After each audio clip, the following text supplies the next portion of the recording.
어느 기술자의 엄지손가락이. 여인은 귀를 쫑긋 세우더니 이젠 틀렸다는 절망적인 표정을 지어 보이고 서 나타났을 때처럼 소리도 없이 어둠 속으로 사라졌습니다. 곧이어 대령은 턱과 구분이 안 될 정도로 목에 살이 찌고 토끼 모양의 수염을 기른 키가 작달막한 남자를 데리고 와서 소개를 했습니다. 우리 회사 지배인인 피거슨입니다. 그럼 곧 일을 시작하도록 하지요. 기계가 있는 곳으로 안내하겠으니 따라오십시오. 모자를 쓰고 가야겠지요. 그럴 필요 없습니다. 집안에 기계가 있으니까요. 아니, 집안에서 표백토를 판단 말입니까? 아닙니다. 이곳에서는 흙만 압축하고 있습니다. 그런 일은 상관할 것 없어요.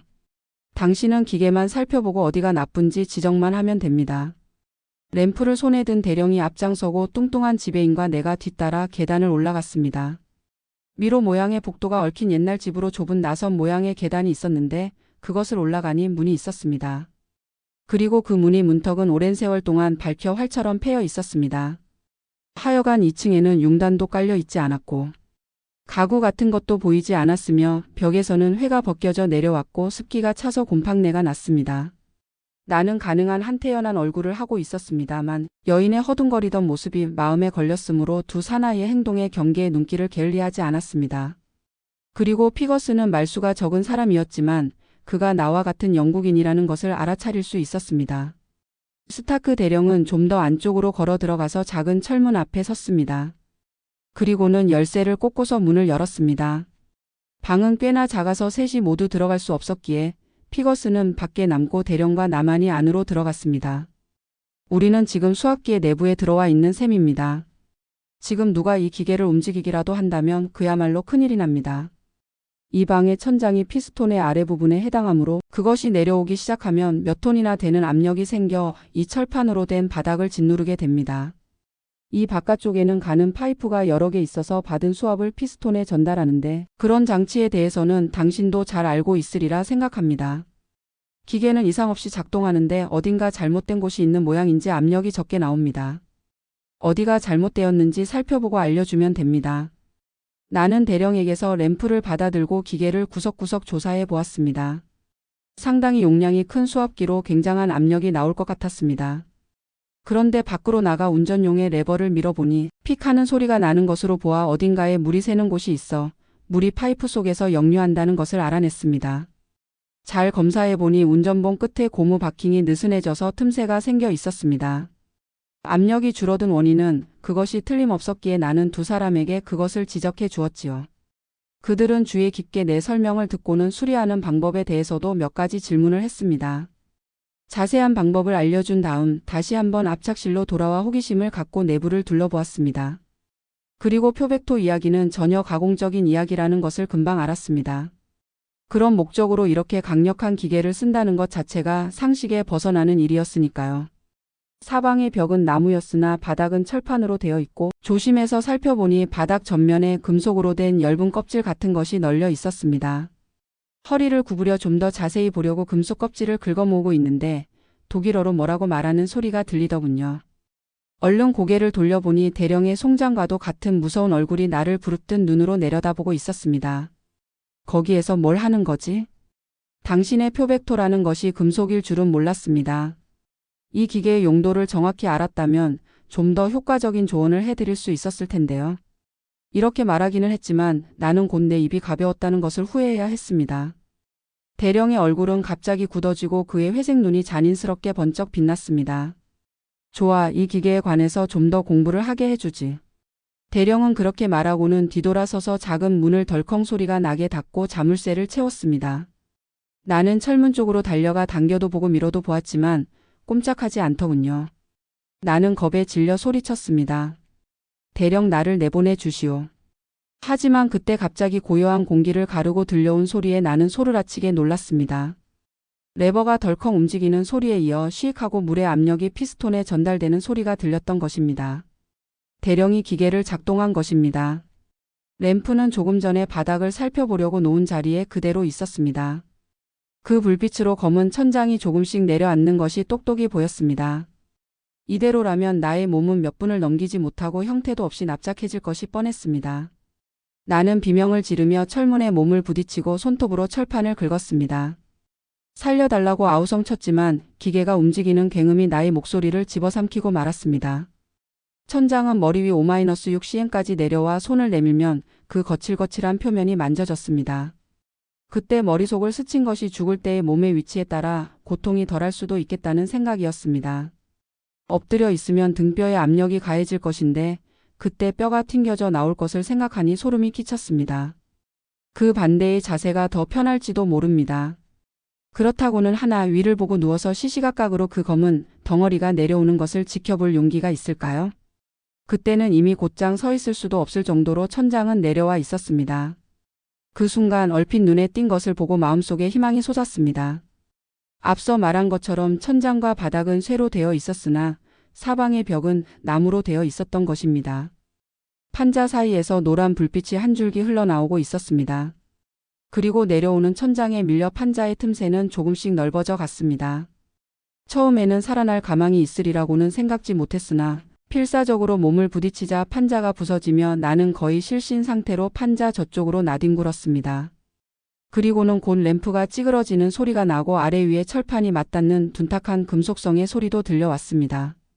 실로 위기일발의 순간이었지요. 그때 누가 내 손목을 마구 잡아 끄는 것을 느끼고 정신이 들었습니다. 나는 좁은 복도의 돌바닥 위에 쓰러져 있고 한 여인이 내 손목을 잡아 끌며 오른손에는 촛불을 들고 있었습니다. 아까 나에게 충고를 해준 그 친절한 여인이었습니다.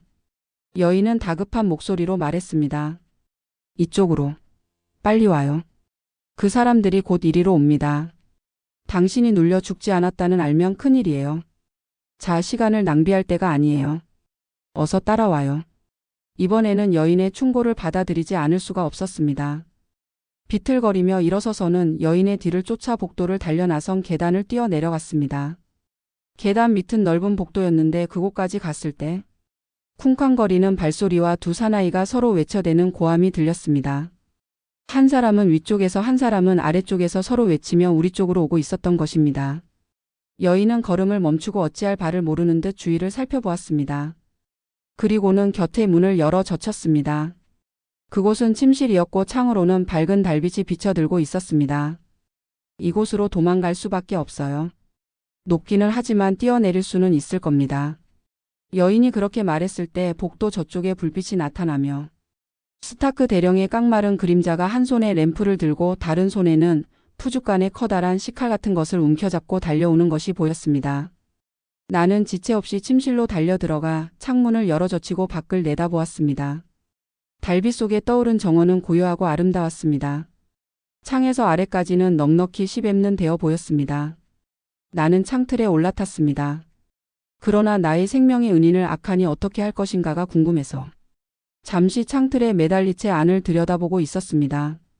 만일 여인을 해치는 일이라도 있으면 달려들어가 어떤 위험을 무릅쓰고서라도 구출할 생각이었던 것입니다.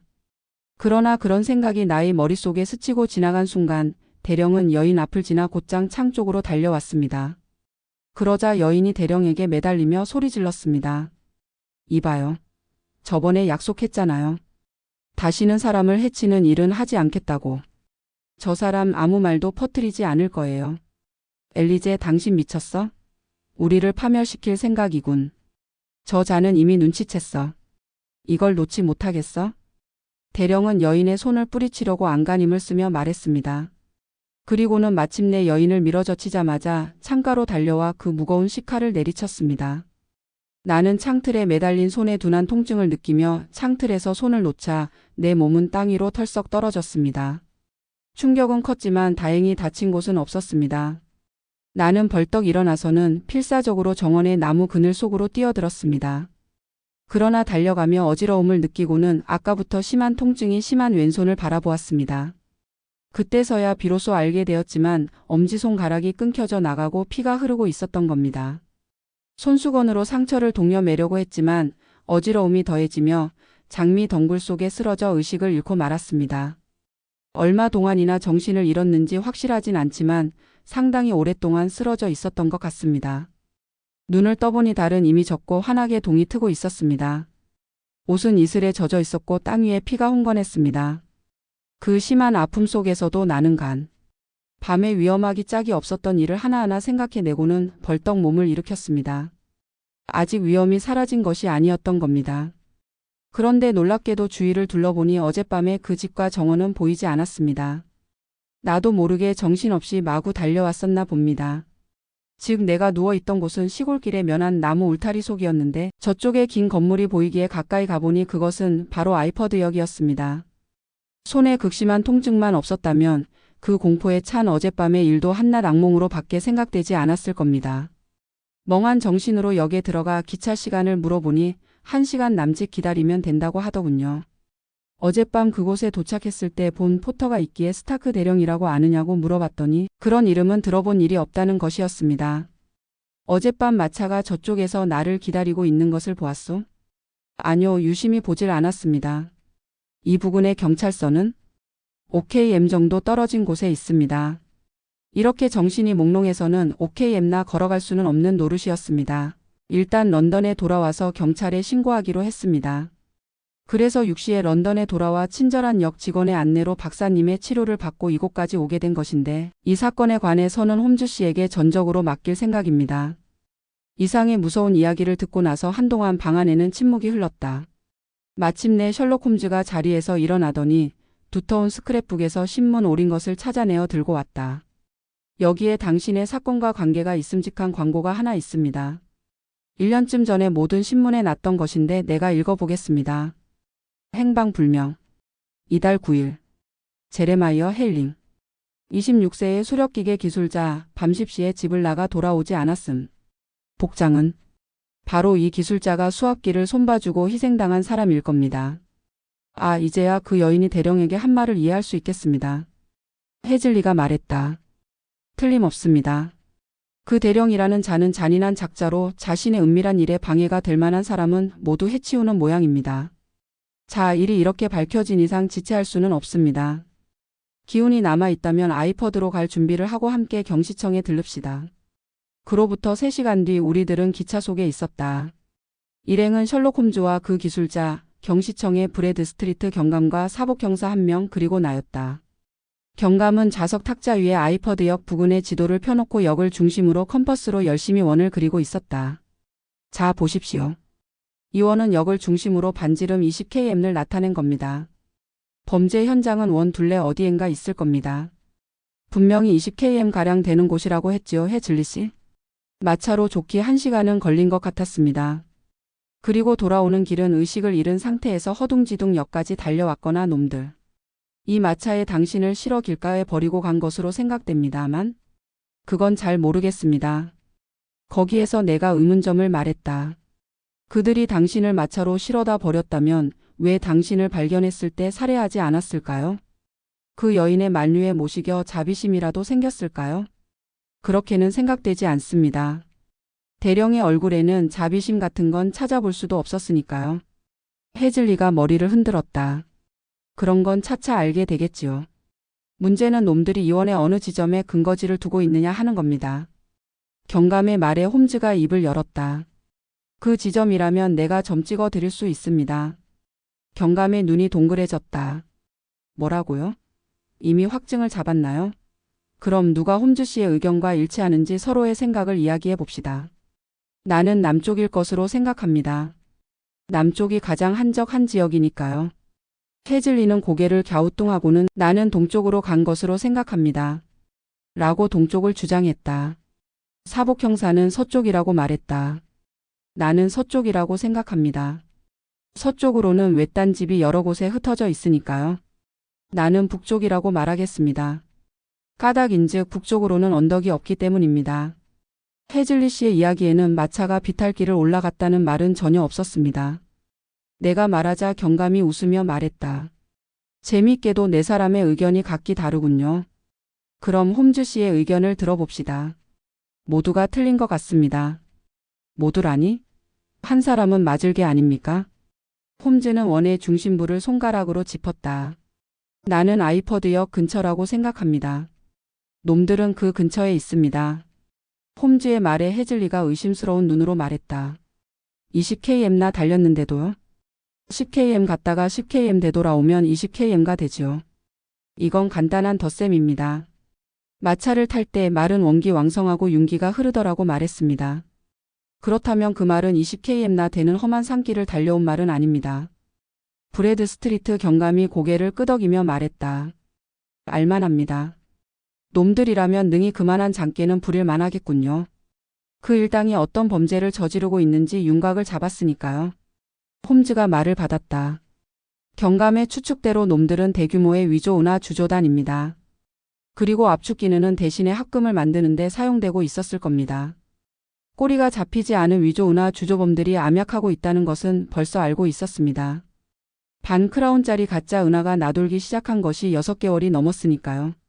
어느 선까지는 추적이 되었습니다만 그 이상은 캄캄했습니다. 아주 교활한 작자들이라 여간에서 꼬리를 드러내지 않았는데 이번 사건은 그 돌파구를 마련해 준 셈입니다. 이로써 놈들을 일망타진하게 되었습니다. 그러나 경감의 예상은 빗나가고 말았다. 이 일당은 법망에 걸리는 운명은 아니었던 것이다. 기차가 아이퍼드역에 도착했을 때 가까이의 숨 너머 쪽에서 거대한 연기. 기둥이 피어올라 한가로운 농촌 풍경 위에 멀리까지 장막을 들이우고 있었다. 기차가 다시 움직이기 시작했을 때 플랫폼에 나와 있던 역장에게 경감이 물어보았다. 화재인가요? 예, 맞습니다. 언제 시작되었나요? 간밤에 시작된 모양인데 지금쯤은 꺼졌을 겁니다. 누구의 집입니까? 배처 의사 댁입니다. 배처 의사란 독일인으로 깡마르고 매부리코에 키가 큰 사람이 아닌가요? 역장은 픽 웃고 말았다. 천만에요. 배처 의사는 영국인인데다 이 부근에서 그 의사만큼 품격이 있는 분도 드뭅니다. 턱이 안 보일 정도로 살이 찐 편인걸요. 하기야 의사 댁에 머물고 있는 신사 한 분은 대조적이지요. 그 의사의 환자라고 합니다만 그분은 외국인인데다 바크셔군의 질 좋은 쇠고기를 먹고도 어쩔 수 없을 정도로 깡말랐지요. 역장의 말이 끝나기도 전에 우리는 화재 현장 쪽으로 달려가고 있었다. 길은 낮은 언덕을 넘어 이어져 있었다. 언덕 위에 올라가자 시야가 탁 트이며 벽에 흰회를 바른 집이 보였다. 정원에는 소방차가 3대 늘어서 있고 소방수들이 마지막 불길을 잡고 있었다. 해즐리가 흥분해서 외쳤다. 저 집이다. 자갈을 깐 마차길이 있고 내가 뛰어든 장미 덩굴도 보입니다. 나는 저 2번째 창문에서 뛰어내렸습니다. 홈즈가 말했다. 하여간 당신의 복수는 이루어진 거나 다름없습니다. 당신이 놓아둔 석유 램프가 수압기에 박살이 나며 그 불이 둘레의 나무 판자에 옮겨 붙은 것이 틀림없습니다. 그러나 놈들은 당신을 뒤쫓는데 정신이 팔려 불이 붙은 것도 몰랐던 거지요. 혹시 구경꾼들 중에 일당이 섞여 있을지 모르니 잘 살펴보기 바랍니다. 어쩌면 지금쯤 100km 이상 멀리 도망갔을지도 모르지만 홈즈의 예상은 사실로 나타났다. 그날로부터 지금까지 그 아름다운 여인에 대해서도 또 인상이 고약한 독일인에 대해서도 그리고 말수가 적고 뚱뚱한 영국인에 대해서도 전혀 종적을 알 길이 없었다. 그날 밤 새벽에 몇 사람이 탄 마차가 유달리 큰 상자를 싣고서 급히 달려가는 것을 보았다는 한 농부의 말을 끝으로 범인들의 행방은 홈즈의 지혜로서도 알 길이 없었던 것이다. 소방수들은 건물 내부의 낯선 시설에 크게 놀랐지만 3층 침실 밖에 떨어져 있는 사람의 엄지손가락을 보고는 더욱 혼비백산 놀라움을 감출 수가 없었다. 어쨌거나 저녁 무렵이 되어서야 완전히 진화가 되었지만 지붕은 무너져 내리고 벽만이 앙상하게 남았다. 그리고 수압기 역시 몇 개인가 구부러진 원통과 철관만을 남기고 형체를 알아볼 수 없게 되었고 창고에서는 다량의 니켈과 주석이 발견되었지만 화폐는 한 개도 눈에 띄지 않았다. 아마도 범인이 싣고 갔다는 상자 속에 들어 있었을 것이다. 그 기술자가 쓰러진 장미덩굴 속에서 길가의 나무 울타리까지 어떻게 이동했는가는 정원의 흙이 부드러운 덕분에 쉽게 짐작할 수 있었다. 분명히 2사람에 의해 부축을 받고 운반되었던 것인데 그 한 사람은 작은 발자국을 남겼고 다른 하나는 유달리 발자국이 컸다. 아마도 말수가 적고 뚱뚱한 영국인은 대령만큼은 냉혹한 성격이 아니었기에 여인을 도와 의식을 잃은 기술자를 안전한 곳까지 운반해 갔던 것이리라. 런던으로 돌아가는 기차 속에 자리 잡고 앉아 해즐리는 분하다는 투로 말했다. 제길 재수가 없으려니 엄지손가락을 잃은 데다가 50기니의 보수마저 날렸으니 이게 무슨 꼴이람. 홈즈가 웃으며 말했다. 그것도 경험입니다. 경험은 언제고 유용하게 살릴 수가 있는 법이지요. 그리고 당신은 새로 태어난 기분으로 일할 수 있을 겁니다. 당신을 구해준 그 여인을 생각하면서 말입니다.